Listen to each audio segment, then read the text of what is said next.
Bien, bonjour et merci de m'avoir invité. Donc, en fait, autour de cette communication, je vais revenir finalement sur des thèmes qui ont été un petit peu abordés autour de la question de la dissymétrie, autour de la question tout à l'heure. Il a été question des précarités et également des enjeux concernant les classes moyennes. Et cela à partir notamment d'une enquête donc, que j'ai menée sur une centaine, avec d'autres collègues, sur une centaine de travailleurs des industries culturelles, plus ou moins confrontés aux questions de précarité. Alors on va retrouver finalement des gens qui sont à la fois relativement distants à l'égard du paradigme technologique qui est apparu à plusieurs reprises ici, mais en même temps qui sont aussi des usagers des nouvelles technologies. Et donc à travers ce type de travailleurs et à ce type de travail, donc en rentrant un peu dans les processus concrets du travail, je voudrais à la fois problématiser la question des protections, et protection notamment des discontinuités, donc la question au fond des nouvelles sécurités, et c'est peut-être dans ce cadre que la problématique du revenu de base rentre en ligne de compte. En tout état de cause, qui va être finalement le fil de ma lecture, et ça va être une tension entre d'un côté une dimension d'autonomie de ces travailleurs, autonomie revendiquée, on pourrait dire une autonomie aussi actualisée dans la manière dont ces travailleurs travaillent, et dans une espèce d'élargissement, au fond, de la question du travail jusqu'à la catégorie d'activité, et en même temps problématiser aussi quelque chose qui était latent peut-être dans les communications précédentes, mais sur lequel je voudrais aussi insister, sur des nouvelles formes d'assujettissement finalement de ces travailleurs autonomes, et notamment la question qui a été évoquée par exemple autour d'Uber là tout à l'heure, finalement pourrait reposer aussi cette question de l'assujettissement dans l'autonomie. En tout cas ici, je vais en parler à partir des industries culturelles. Donc en fait, nous avons fait une centaine d'entretiens sur plus ou moins jeunes, d'ailleurs plus ou moins jeunes pigistes, journalistes, concepteurs, rédacteurs, vidéastes, scénaristes images, photographes, graphistes, traducteurs, réalisateurs plus ou moins confrontés à la précarité, et en même temps aussi dans tous ces nouveaux emplois, tous ces nouveaux travail qui émerge aujourd'hui, avec finalement des possibilités également de pluriactivité à l'intérieur de la construction de ces parcours professionnels, pluriactivité simultanée. Par exemple, un certain nombre de ces interviewés peuvent être à la fois artistes plasticiens et vendeurs dans un magasin, peuvent être standardistes et pigistes, peuvent être comédiens et serveurs, etc. Ou effectivement donc des formes, disons, de pluriactivité dans le temps, notamment donc des passages entre des formes d'activité de type plus ou moins précaires et des formes d'activité artistique. Et donc ce qui va être au cœur de mon propos, c'est cette tension entre travailleurs autonomes, indépendance d'un côté, et en même temps des formes d'incertitude, des formes d'aléas, d'instabilité. Et c'est cette tension que je voudrais mettre, si je puis dire, en scène et en présentation ici. Donc en dessinant un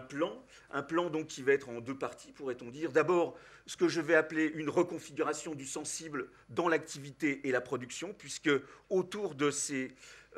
activités et de ce travail des industries culturelles et créatives, eh bien, il y a toute une autre relation au travail qui se dessine, en tout cas eu égard à ce qu'on pourrait appeler l'ouvrier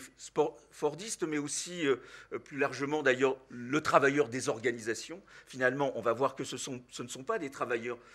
des organisations, ou en tout cas la dimension organisationnelle est aussi profondément investie par une dimension émotionnelle. Et puis le deuxième point, ce sera de marquer justement les ambivalences, les tensions qui sont repérables dans les conditions de vie et de travail de ces travailleurs. Alors le premier point, c'est donc la recomposition du sensible, au sens où, encore une fois, à travers les entretiens, ont émergé des éléments concernant le partage du temps, concernant les émotions, concernant le rapport à l'espace, qui sont en rupture, donc justement, soit avec la figure fordiste, mais plus généralement face, à eu égard, disons, à l'homme des organisations, c'est-à-dire cet homme travaillant du côté de la rationalité en finalité.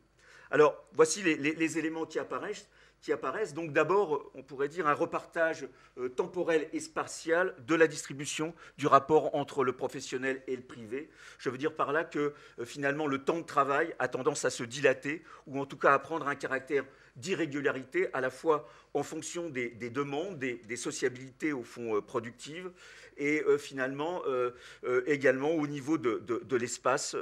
au sens où finalement l'espace du lieu de vie ou du lieu où l'on dort peut devenir aussi le lieu où l'on travaille. Et donc apparaît dans l'ensemble de ces formes de travail, de ces pigistes ou de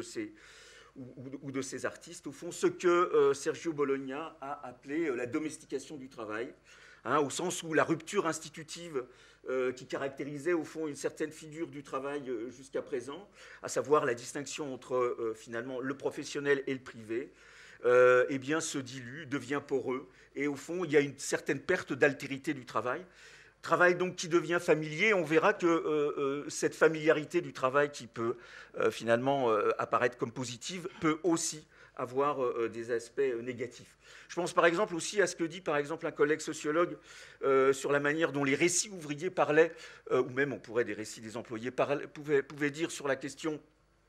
de l'arrivée dans l'usine ou dans le bureau, hein, effectivement, il y a un effet d'altérité. Eh bien, finalement, ici, cet effet d'altérité a totalement disparu. Alors, également, donc, une porosité également qui va relever entre activité et travail, puisque dans une certaine mesure, c'est aussi quelque chose, et ça, c'est bien connu depuis, enfin, Flichy sur la question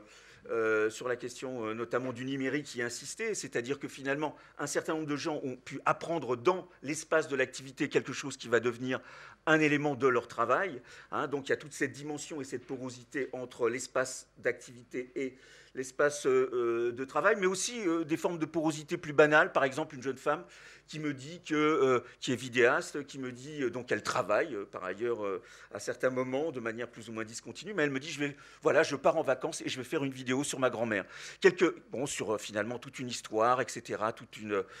disons une dimension de témoignage, etc. Donc quelle est la part entre la dimension active ici de ce moment fait en vacances et puis qu'est-ce qu'il va en relever peut-être aussi du côté d'une marchandisation et du côté du travail.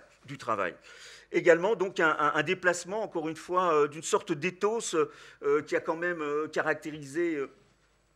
tout un moment de notre société, à savoir, finalement, on travaille pour consommer. Au fond, là, il y a, je le dis très brièvement, quelque chose qui va du côté de je travaille pour consommer productivement, paradoxalement. Il y a une sorte également de consommation qui est une consommation productive, au sens où on achète des objets, du matériel, et au fond, il y a une sorte de relation émotionnelle plus à ce qu'on achète comme moyen de produire ou moyen de créer, que finalement quelque chose qui releverait de la simple gratification réparatrice du travail comme finalement épuisement ou indignité. Également toute une dimension alors tout à fait centrale autour de la problématique de l'attractivité du travail, au sens où évidemment c'est un travail qui plaît, un travail qui fait plaisir, mais également qui passe par la médiation de relations électives, de coopération élective, au sens où c'est par affinité qu'on s'agrège, mais aussi au sens où finalement la relation à l'expérience est une relation émotionnellement constituée, au sens où, par exemple, on va aller voir quelqu'un. Je pensais, par exemple, à un entretien avec un photographe qui travaillait sur le portrait, et il est allé rencontrer un spécialiste du portrait, et il a travaillé avec ce spécialiste. Donc, encore une fois, il y a une sorte de retour dans une dimension positive du caractère charismatique, on pourrait dire, du travail, ou de l'interaction entre travailleurs, puisque ce n'est plus seulement l'objectivité des choses qui est au cœur, mais sa dimension subjective et émotionnelle. Et puis enfin, un dernier point sur lequel j'insiste moins longuement, c'est la dimension axiologique du travail, au sens où ces gens travaillent pour quelque chose qui vaut, pour quelque chose qui leur semble important, même s'ils n'arrêtent pas de trahir, si je puis dire, cette dimension en valeur par des besoins de ressources financières et par divers, disons, éléments contingents concernant leurs conditions de vie. Mais néanmoins, il y a l'idée, au fond, qu'il est important de faire un travail qui vaut pour lui-même et qui a une utilité ou une valeur sociale. Alors maintenant, je reviens très brièvement, j'évoque très brièvement les tensions, justement, la deuxième partie de mon propos, les tensions. Et on va voir comment finalement cette dimension d'autonomie, cette dimension finalement extrêmement positive, on pourrait dire, du travail, va se retourner dans certains éléments en son contraire. Le premier élément, c'est au fond, et cela, je crois que c'est vraiment à réfléchir au niveau des nouvelles technologies, c'est la puissance d'individualisation des nouvelles technologies et au fond la puissance d'individualisation du capitalisme à travers les nouvelles technologies. Je veux dire par là que lorsqu'on est pigiste, par exemple, on peut travailler 10 heures chez soi, sans sortir de chez soi. Et un certain nombre de jeunes hommes ou de jeunes femmes interviewées pouvaient nous dire comment il y avait une sorte de détresse émotionnelle et une détresse personnelle à rester au fond dans cette logique de l'enfermement, dans cette sorte de difficulté finalement à sortir de l'univers domestique. Et finalement, le familier que j'évoquais tout à l'heure peut se retourner en son contraire et devenir quelque chose d'extrêmement aliénant dans cette taciturnité, si je puis dire, des nouvelles figures du travail. Le deuxième point, c'est la dimension d'insécurité, donc autour de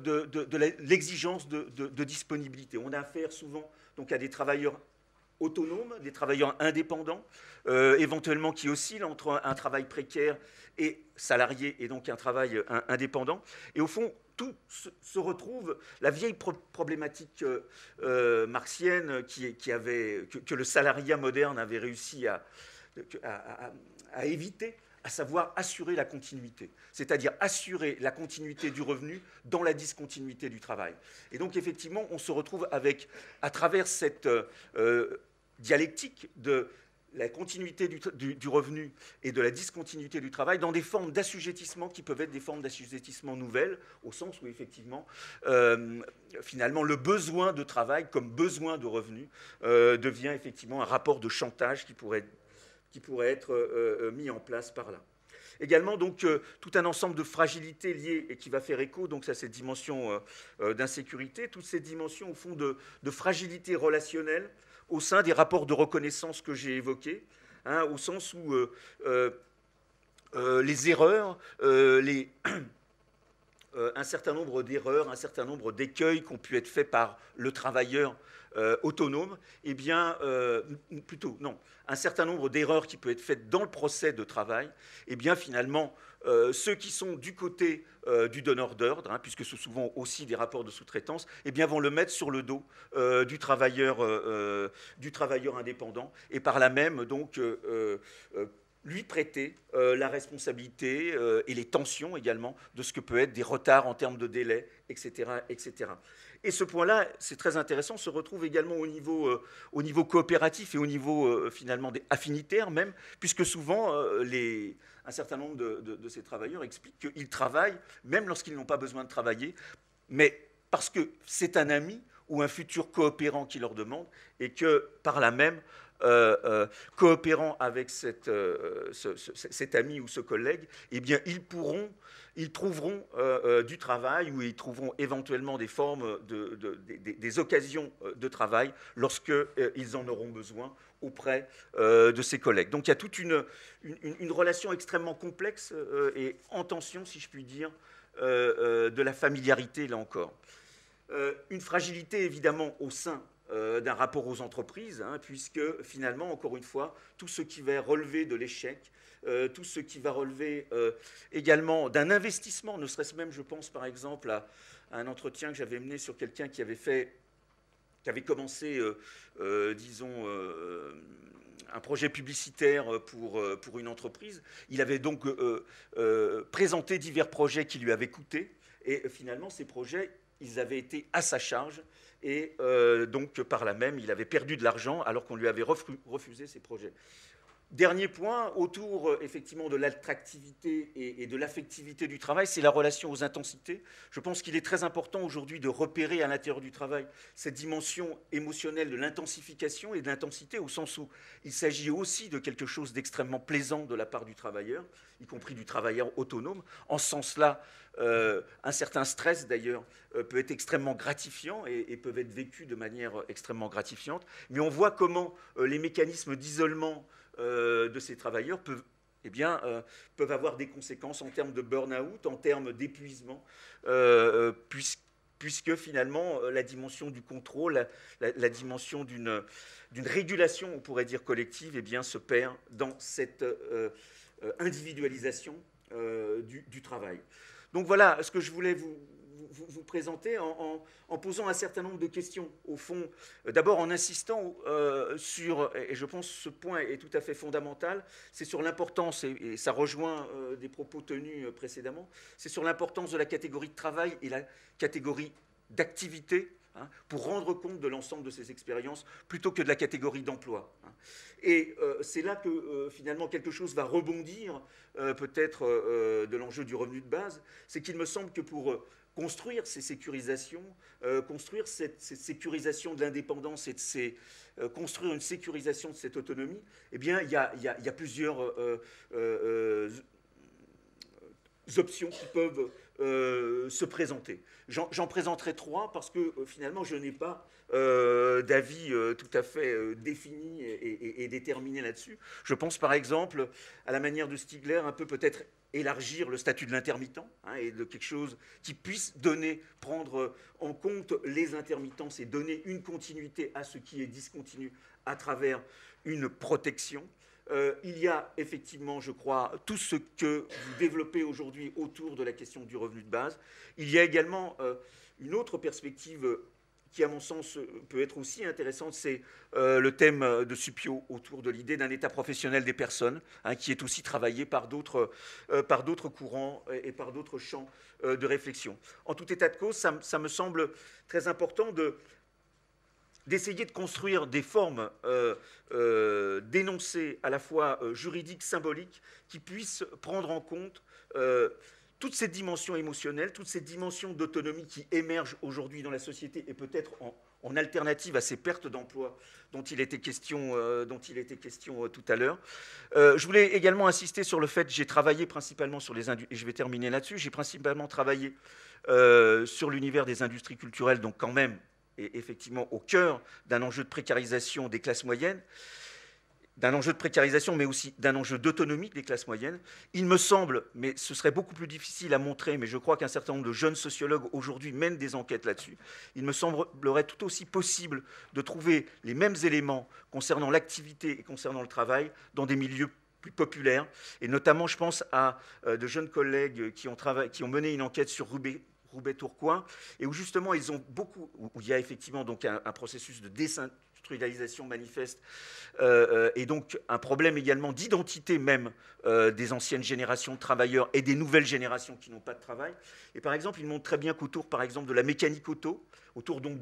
d'un travail, et au fond d'un travail, ou d'une activité plus exactement, puisque ce n'est pas rémunéré, ça ne fait pas l'objet de rémunération, ça ne fait pas l'objet d'une marchandisation, et bien autour de cette mécanique auto, finalement s'agrègent des formes de sociabilité entre générations que justement la déstructuration et la déstructuration, disons, de l'emploi avaient constitué, c'est-à-dire que finalement des jeunes et des vieux partagent des expériences autour de la machine et autour de l'objet